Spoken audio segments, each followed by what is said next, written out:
Hello and welcome to our fourth podcast with some of the local superstar business owners, self-employed people here in the Triangle.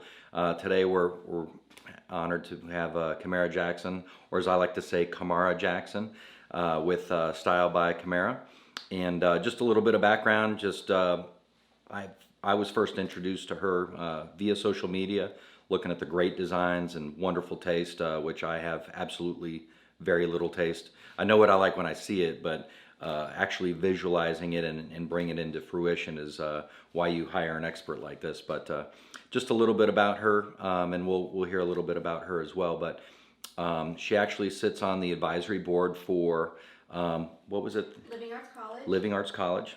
So that's obviously a great thing, and finished second in WRAL Best of the Best behind a very large commercial designing team. So thank you for joining me today, and we're excited about hearing about your topic today, which is how to choose a contractor. Brian, thank you so much for allowing me to be a part of your podcast. I have been following, and I feel honored that I'm among the Litas and the Johns and the Heathers. So It's awesome to so have thank you. Definitely. Thank you. Well, you're obviously one of the best at what you do, so excited to hear about things that you've learned over the years.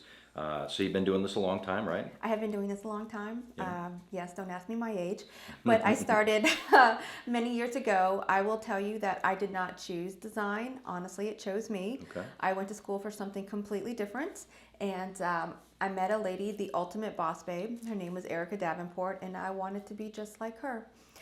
So I went into property management, and I killed it. I really enjoyed what I did.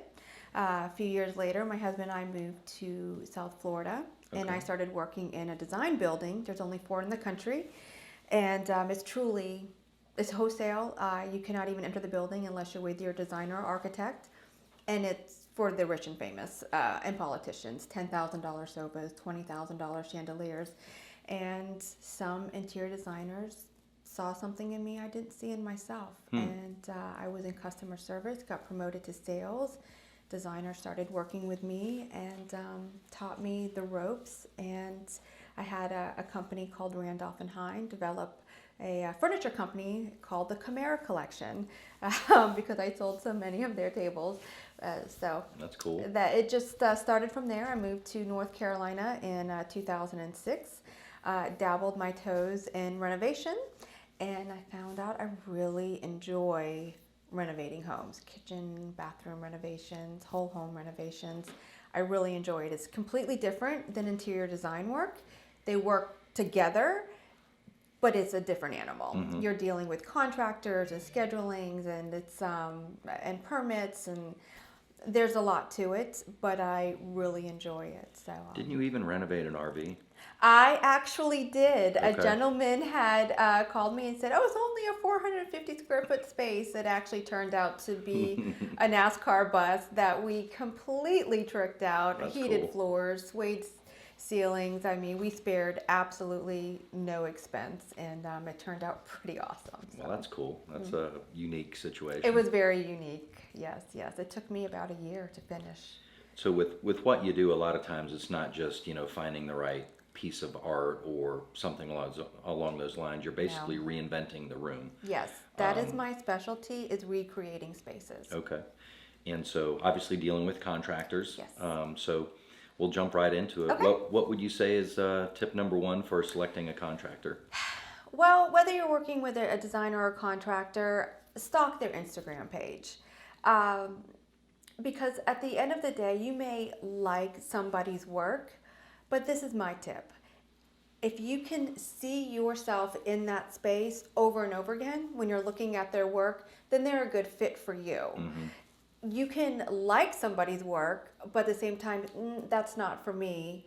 Just because they get great reviews or it's a great word of mouth, that might not be a good fit for you. So you definitely want to stalk somebody's work and make sure that their taste aligns with yours. At the end of the day, we're all human, and everything that we create is going to have a little bit of our own personal taste. So where I am more of the timeless, sophisticated with a touch of glam, even when I do my country homes, there's a chandelier somewhere. Right. There's going to be a touch of Camara somewhere in that home. Right. And it's just, we're all like that. So that would definitely be one of my tips, is just really look at their work and make sure you can envision yourself in the spaces that they create. Another important thing to look at, and it's okay to ask questions. Don't ask questions. A great question to ask is, how long have you had your team? I have seen contractors bid work and then go find somebody to do it for that price. And I promise you, it never turns out that great.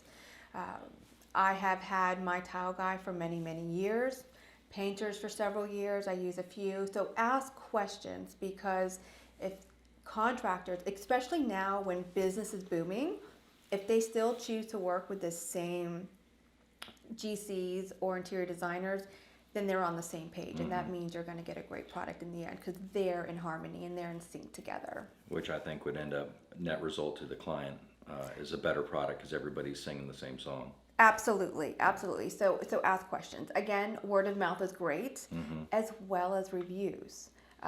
People love to complain. So if somebody has a really good review, then they're doing something right. And another thing I would like people to look at, and it's okay to ask this question: how many jobs do you have going right now? Because if somebody is stretched really thin, you're not going to get that best version of them. Sure. So it's okay to wait. Hey, you're going to be done with this project in 8 weeks. Let's go ahead and start then, because I want the best version of Camara, the best version of whoever, and that's okay too. So tip number 3 would be basically be patient. If you found the decorator that you really want, or the interior designer that you're really looking for, don't rush it, because then you might not be getting their best, even though they're really good. Exactly. Yeah. Again, we are all human. We all want to make our clients happy. But my goal is I want all of my clients to feel like they're my only client. And if I take too many jobs on at once, I can't give that level of attention or customer service. And I think everybody, when they're spending that amount of money and they're trusting you not only with their home, but also with their money, you need to have the best version of that person available. So my next step would be, you need to have a list. Definitely come to that designer or that contractor with a list of your absolute must-haves, and then break it down. Understand that renovations run over time and over budget. There are things that are going to happen that you just can't foresee in the beginning, especially with renovations. When you're taking out kitchens and walls, cabinets and walls, there are going to be problems that is going to eat into that budget. So you have to have a list of your must-haves, and then break it down to what your wants are, and always have that transparency with your designer, and vice versa. Fair to say, expect the unexpected. Every single time. Especially when you're ripping up walls and plumbing is somewhere that you weren't expecting, or something along those lines. Absolutely. And my tip is also just focus on solutions, not problems. Problems arise on every job, every time. It's part of it. But don't harp on the problem. Just harp on the solution. Work together as a team to come up with the best solution, the most economical solution that's still going to give you the end result that you want.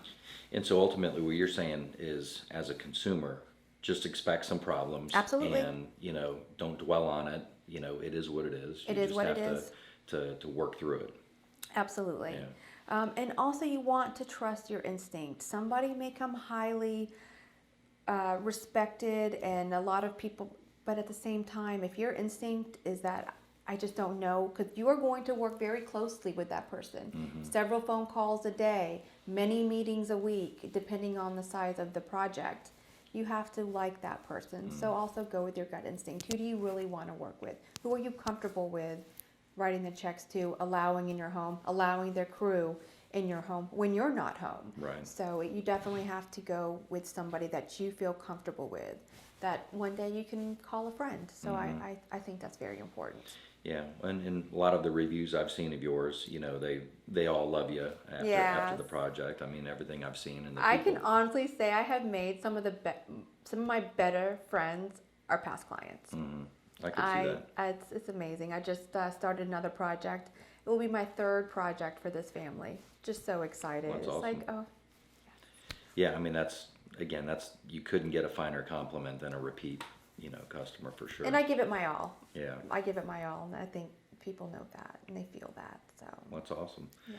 Well, there's certainly some great tips. That the only other thing I would throw in there personally is insurance. Obviously you're Oh, doing your yes. background on your contractors, but Oh, yes. as generally speaking, as a homeowner, I don't think a lot of homeowners understand that essentially you could be liable if someone hurts themselves on your property. Absolutely. If they're not insured, workman's comp, that sort of Absolutely. thing. So I know the way you handle your business, you're taking care of that. But generally speaking, I think as a homeowner, you need to make sure that they've got the general liability, the workman's Again, comp. ask the questions. Do Right. not be shy.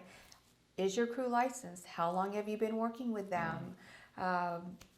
What is your schedule like? What can I expect for time frame? I feel like people often, they're afraid they're going to hurt your feelings if they ask too many of these questions. What's It's better okay. than it's better than not getting what you paid for. Exactly. Absolutely. Up So yeah. front. So Yes. awesome. Well, those are some great tips from Thank you. great tips, obviously from a pro. And anything else you want to throw in there? While we're at it, obviously Style by Camara. I do. There's just one little is don't follow the trends. That's my only tip is don't follow the trends. Find out speak with your designer or your contractor. What do you really like? Because when you're spending a lot of money on a renovation, it needs to be something that's timeless. So I would say focus on what is going to have the most resale value. I know when I walk into a home, that is one of the things I think of. How are we going to get you a lot of this money back when you go to sell this home? Let's talk resale That's value. a great tip, yeah. This is what we're going to do so you can get a lot of this back. And making sure it's not, shag carpet in there that nobody's going to want 10 years from now. Exactly. Something like exactly. that. So awesome. Keep it classic, keep it timeless, and it'll pay for itself. Well, awesome. Well, thank you Thank for the you. time, Camara, and thanks for joining us again. Hopefully this added value to consumers and helps you make better decisions when it comes to contracting and certainly choosing an interior designer. Thank you.